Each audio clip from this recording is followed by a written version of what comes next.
Direction la Nièvre, une terre d'élevage où les bovins broutent en plein air. Ici, pas de stress. Pour ce tournage, McDonald's nous convie dans une exploitation modèle qui ne travaille que pour l'enseigne. Vincent est éleveur d'une centaine de vaches charolaises. Ici, les vaches ont 65 hectares pour brouter, soit l'équivalent de près de 2 terrains de foot chacune. Aujourd'hui, Vincent est accompagné par François, le représentant de sa coopérative. Là, je pense les rentrées, dès qu'il va commencer à faire moins bon, là, les conditions météo seront moins favorables. C'est moi. C'est des cases de combien? Tant qu'elles grossissent, bon, à la maison, elles sont par 4 ou 5. Pour Vincent, le secret pour obtenir une bonne viande repose sur une alimentation de qualité. Ça, c'est des prairies naturelles centenaires, hein, donc vous avez des graminées, des feuilles longues comme ça, là, qui vont plutôt amener l'énergie, et puis vous trouvez du trèfle. Voilà. Là, on va trouver plutôt l'apport de protéines. Voilà. Notre métier, c'est d'équilibrer justement, d'avoir un bon rapport pour assurer la croissance des animaux. Puisque sur la période, là, depuis le 1er avril, elles grossissent presque d'1 kilo par jour. Et pour gagner ce kilo, les vaches broutent entre 40 et 50 kilos d'herbe par jour. Objectif, atteindre un poids de 650 kilos. François nous explique la méthode à suivre.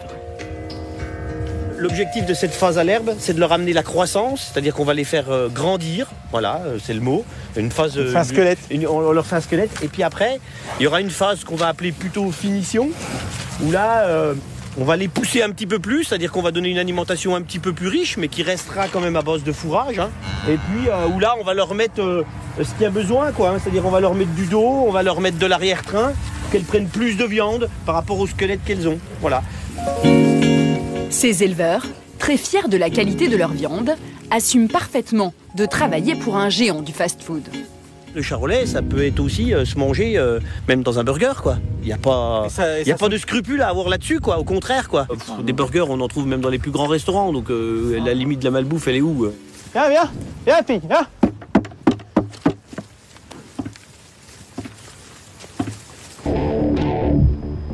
C'est dans cette immense usine, près d'Orléans, que la viande de Vincent va être transformée en steak haché. Elle appartient à l'entreprise irlandaise Moy Park. C'est l'unique fournisseur en viande de bœuf du roi de la restauration rapide. En exclusivité, il a accepté de nous ouvrir ses portes et de nous révéler les secrets de fabrication du steak haché McDo. Ici, les machines fonctionnent à plein régime et transforment chaque année 50 000 tonnes de viande en steak haché. Grégory Blin est le directeur général de Moy Park Orléans.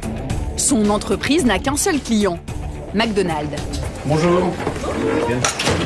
Tout va bien? Merci. Super. Bonne journée. Bonne journée, bon courage. Merci. Une exclusivité qui dure depuis déjà 40 ans. Pour répondre à l'appétit toujours plus grand du géant américain, Grégory fait tourner 3 usines, dont sa petite protégée. J'ai souvent tendance à dire que c'est un peu la Formule 1 du steak haché. Vous allez voir ça en direct. Et c'est parti. Grégory nous conduit au centre névralgique de ce paquebot. Le quai de réception, où transitent plus de 200 tonnes de viande chaque jour. Bonjour. Oui. C'est un camion des Pays-Bas? 25% de la viande bovine servie dans les restaurants McDonald's de France vient de l'étranger. Les 75% restants sont produits en France. En travaillant avec un unique fournisseur, la firme américaine s'assure d'avoir un prestataire dépendant financièrement et donc plus enclin à accepter sa longue liste d'exigences. Et ça commence par le contrôle visuel de la viande. On va regarder si les coupes sont bien faites, si les os sont bien retirés, si les muscles sont conformes au cahier des charges. Là, on va être principalement sur de l'avant. Sur un animal, on va avoir toutes les pièces de l'avant, c'est-à-dire tout collier, basse-côte, principalement, du jarret, boîte à moelle, toutes les pièces de l'épaule également. Ça n'aurait pas de sens de faire un steak haché avec de l'entrecôte ou de la côte de bœuf. Alors déjà, le produit serait pas bon parce qu'il serait dur, il serait pas agréable à manger. Dans cette viande, rien n'est jeté ou ajouté. Même le gras, que l'on voit ici en blanc, est conservé. Et pour une bonne raison. Ça, c'est obligatoire et c'est indispensable. C'est ce qui va amener le goût. Donc on est obligé de laisser un petit peu de gras pour apporter cette saveur, ce côté un peu persillé à la viande. Alors, ce qu'il faut bien avoir en tête, c'est qu'on n'a qu'un seul ingrédient, le muscle de bœuf. On ne rajoute rien. Il n'y a pas de sel, il n'y a pas de poivre, il n'y a aucun ingrédient additionnel au muscle. Une fois vérifiée, la viande est déversée dans ce gros bac. Première étape, un hachage grossier. L'occasion d'un premier contrôle. La viande passe sous un détecteur métal où on va venir vérifier qu'il n'y a pas de métal dans la viande. Ce que l'on pourrait avoir, et ce que l'on a de temps en temps, ça va être un plomb de chasse qui va être resté dans l'animal, par exemple. C'est pas régulier, mais ça peut arriver. Donc là, on va pouvoir isoler cette partie-là. Deuxième étape, la viande est hachée très finement. On va retrouver les cheveux d'ange comme vous pouvez avoir chez votre boucher quand il fait un steak haché. Ce qui va être très important, c'est d'avoir une viande uniforme de façon à ce que le produit se comporte correctement sur le grill en restaurant. En quelques secondes, la viande hachée est écrasée, puis moulée dans une machine pour lui donner cette forme si caractéristique. Donc voilà, donc là on est sur le steak du Big Mac. Donc on aura 2 steaks comme celui-ci dans le sandwich. Donc c'est un produit qui fait 45 grammes, qui fait 10 cm. Voilà, donc il y a des paramètres très précis pour respecter les attentes de McDonald's. Dans ce sandwich emblématique, il n'y a donc que 90 grammes de viande de bœuf. C'est minimum 20% de moins qu'un steak haché dans le commerce. En réduisant le poids de la viande, McDo fait des économies considérables. Le steak haché va ensuite être surgelé à moins 50 degrés. Toutes les heures, Justine, contrôleuse qualité, récupère un échantillon. Direction le laboratoire pour le passer au peigne fin. En 4 points de la viande, je vais vérifier les épaisseurs, donc qui doit être de 6,5 minimum à 7,7 maximum. Donc là, je suis très bien, à 6,93. Ensuite, on va faire le diamètre, donc qui doit être de 95 minimum à 100 maximum. Donc 98, on est très bien. On réalise ces mesures d'épaisseur et de diamètre pour être conforme à la cuisson, à la température à cœur et au niveau de l'aspect. C'est pas pour être joli que l'on prend toutes ces mesures, c'est vraiment pour s'assurer que la compression à la cuisson du produit sera faite correctement, qu'il n'y a pas de petite surépaisseur qui empêcherait une cuisson à cœur du produit. Et pour tester ces steaks, le fournisseur ne laisse rien au hasard. Moy Park a reproduit une cuisine avec le même grill que dans votre restaurant McDo. Voilà, exactement pareil. Les mêmes ustensiles, le grill identique avec les mêmes réglages. Au restaurant, pour éviter tout risque bactériologique, les steaks vont passer toute une batterie de tests. Par exemple, ils doivent respecter un minimum de degrés de cuisson, qu'ils vont mesurer grâce à ce thermomètre. Donc là, c'est parfait. On est au-delà des 69 degrés à cœur du produit. C'est très important d'atteindre les 69 degrés. C'est ce qui va permettre la dernière sécurité alimentaire du produit. Dans l'hypothèse où, malgré tous nos contrôles, il y aurait une problématique sanitaire sur le produit. Après avoir parcouru un long chemin, le steak haché sera emballé, puis encartonné, avec de précieuses informations sur l'emballage. On va retrouver sur le carton toutes les informations de traçabilité, ce qui va permettre, si jamais en restaurant il y avait un problème, de refaire une traçabilité qui peut aller jusqu'à l'animal. Le fournisseur assure à McDonald's de remonter jusqu'au numéro d'identité du bovin responsable, en seulement 6 heures. Moy Park fournit 650 millions de steaks hachés par an à son client. C'est 20% de la production annuelle de steaks hachés en France. Exiger de ses fournisseurs dévoués des volumes titanesques, c'est la marque de fabrique du géant américain. Et il y a un autre produit qui n'échappe pas à cette règle, les petits pains des burgers. C'est dans l'Essonne qu'est situé le leader mondial de la boulangerie industrielle. Bimbo, une entreprise mexicaine, la seule en France à produire les fameux buns de McDonald's. Pour approvisionner le leader de la restauration rapide, plus de 700 millions de petits pains sortent chaque année de ce nouveau site de 41 000 m². Pour motiver ses équipes et leur montrer l'incroyable force de frappe de la firme américaine, Frédéric le franchisé a organisé une visite d'usine pour Ludovic, le directeur du McDonald's de Sainte-Geneviève-des-Bois, et une partie de ses dirigeants. Bonjour, bienvenue. Enchanté. Bienvenue à la boulangerie. C'est le directeur général de Bimbo France, Christophe Blaise, qui les accueille. Bonjour. Bonjour, bienvenue. Ce que je vous propose, c'est de commencer par le commencement, c'est-à-dire le calot. Et je ne veux plus voir un cheveu. Alors pour certains, c'est plus facile que d'autres. Je sais de quoi je parle. Car avant d'avoir accès aux coulisses, il faut montrer patte blanche. Toute l'équipe doit obligatoirement passer par le sas de décontamination. Ils sont tous munis de casques audio, car sans eux, aucune communication ne serait possible. Dans cette usine, le bruit des machines est assourdissant. C'est bon, tout le monde est prêt? On va y aller. Hop. Voilà, suivez-moi. On va aller dans la première étape du process. Comme dans une boulangerie traditionnelle, la première étape pour concevoir les petits pains, c'est le pétrin. Et ça, c'est un pétrin. On va mettre de la farine, de l'eau et de la levure. On va pétrir pendant 5 minutes. Quelques minutes plus tard, près d'une tonne de pâte est déposée dans un bac pour reposer pendant plusieurs heures. C'est ce qu'on appelle la phase de fermentation. Là, comme se fait de fabrication, c'est le repos pendant 4 heures. Ça va donner à la pâte plutôt au pain sa texture régulière, fine, et ça va aussi donner le goût. C'est particulier. Le petit pain McDo, c'est pas n'importe quel petit pain. La fermentation terminée, la pâte va être aspirée avant d'être découpée avec une précision chirurgicale. Ces petites boules, appelées pâtons, sont calibrées au gramme près. Une standardisation exigée par McDonald's. Là, la cible pour ce pâton, c'est 66 grammes et on voit qu'on reste dans la zone verte à plus ou moins 1 gramme tout au long du processus.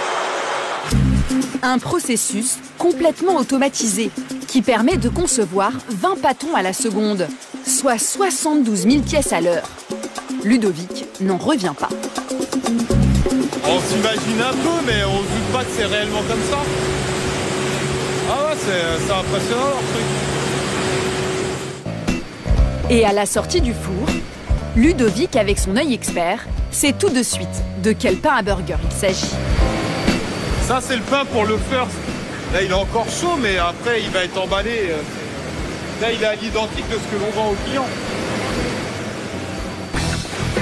Des petits pains qui sont victimes depuis des années d'une légende urbaine, relayée partout sur les réseaux sociaux. Il paraît qu'il y a des anti-vomitifs dans les hamburgers de chez McDonald's. Vous savez, ces petits ronds là qu'on voit sur les pains. D'une pilule anti-vomitive. On va prendre des menus vraiment spéciaux parce que la pastille là, elle se retrouve que dans certains menus. Mais que signifie cette marque blanche présente sur tous les burgers? En fait, c'est lors de l'emmoulage. Je te rappelle, quand on laisse tomber les pâtons dans le moule, en fait, on va enfermer une bulle d'air. 1, 2, 3, des fois, c'est aléatoire. Et sa position, sa grosseur, son nombre, le nombre est aléatoire. Donc en fait, c'est des bulles d'air. Et en fait, ça s'expanse dans le four. Tu vois, elle reste coincée tout au long du process, jusque dans le four. Voilà. Aucune pastille ni pilule n'est donc implantée dans les buns. Mais la hantise de Bimbo, c'est que des corps étrangers se retrouvent dans le pain et finissent dans la bouche des consommateurs. Alors pour s'en préserver, ils ont installé 3 détecteurs hyper performants, du détecteur de métaux au rayon X. S'il a passé ses épreuves avec succès, le calibrage du bun est ensuite testé par une machine dernier cri. 100% des pains est photographié, que ça soit le dessus ou le dessous. Je ne sais pas si vous voyez le laser rouge. Et ben, ce laser, il va permettre de faire des contrôles de dimensionnel, donc notamment hauteur et diamètre sur les pains. Et tout ça, on va pouvoir le suivre en direct sur notre écran.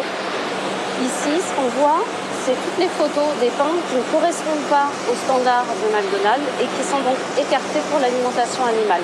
100 tonnes de pain par mois sont ainsi écartées des lignes et revendues pour nourrir des animaux, soit 5% de la production. Après des heures passées dans un bruit insoutenable, toute l'équipe n'attend qu'une chose, la dégustation. C'est la grande découverte. Je partage le pain. Alors, la différence, c'est que nous, souvent, on les mange toastés. Oui. Voilà, alors que là, ils sont frais. Ils sortent du four. Hein. Enfin, ils ont été refroidis, mais ils ont été produits une demi-heure. En plus du pain, il y a un produit indispensable dans la conception des menus McDonald's, les frites. La hantise du géant américain est de manquer de matières premières pour les produire. Car pour ces frites, la marque doit réunir 200 000 tonnes de pommes de terre par an. Et pas n'importe laquelle. Une seule et unique variété est utilisée par le leader du fast-food. Dans ses champs, Bertrand en produit 600 tonnes par an. On a des pommes de terre qui sont allongées en fait. Vous voyez, ce qui est intéressant dans cette variété, c'est que elle fait un tubercule assez allongé, entre 90 et 100 mm à peu près. C'est un des critères de référence pour McDonald's, pour qu'on ait des frites suffisamment longues pour mettre dans les cornets. Une variété que vous ne pourrez pas trouver dans le commerce, car elle est spécialement produite pour McDonald's. Pour garantir son approvisionnement avec des volumes gargantuesques, l'enseigne s'appuie sur une valeur sûre, un géant de l'agroalimentaire. Son nom est bien connu du grand public, McCain. Bienvenue dans la plus grande usine du leader canadien de la frite surgelée, située à l'est de Paris, à Matougues, dans la Marne. Ici, plus de 1000 tonnes de pommes de terre sont livrées chaque jour. Il s'agit de la plus grande ligne de production au monde de frites. Mais avant d'être transformées, les pommes de terre vont parcourir un mini-marathon de plus d'1 kilomètre.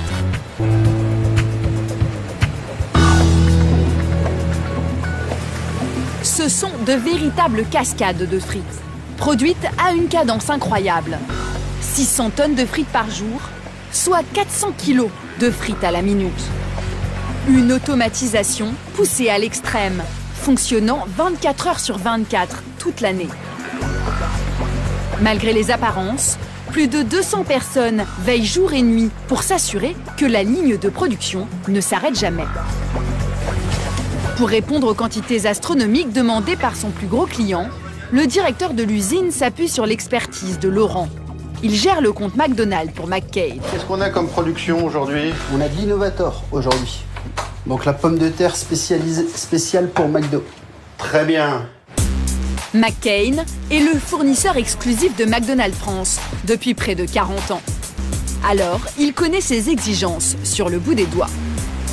Pour obtenir la traditionnelle frite de McDo, ils ont même conçu un coupe-frites spécialement pour l'enseigne, calibré au millimètre près. La pomme de terre va arriver ici à 100 km/h sur ces lames parfaitement aiguisées et ressortir de l'autre côté en frite. Et l'écartement des lames va déterminer le diamètre de ta frite. Plus les lames seront écartées, plus tu auras une frite épaisse, plus elles seront fines et plus tu auras une frite de petit diamètre. Pour McDonald's, nous avons un écartement de 6 mm.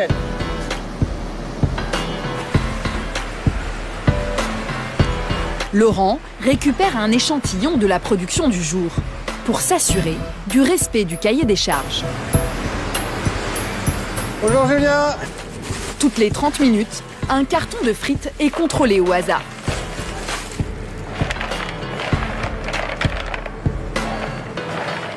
On compte les défauts. Donc on regarde par exemple sur cette frite-là, on a un défaut noir et on regarde par rapport à cette plaquette, on va le classer soit en insignifiant, en mineur, en majeur ou en critique. Ici, ce défaut dépasse cette plaque et donc sera classé en majeur. Que ce soit le chargement des pommes de terre chez l'agriculteur dans le camion ou le déchargement dans nos usines, on essaie de faire le plus attention possible, mais malheureusement, les pommes de terre, parfois, elles sont choquées, ce qui donne ces points noirs qu'on peut voir dessus. Si le lot comporte trop de frites marquées avec ces bleus, McDonald's pourrait refuser de l'acheter. McCain n'aurait alors pas d'autre choix que de les revendre à moindre prix à un client moins exigeant.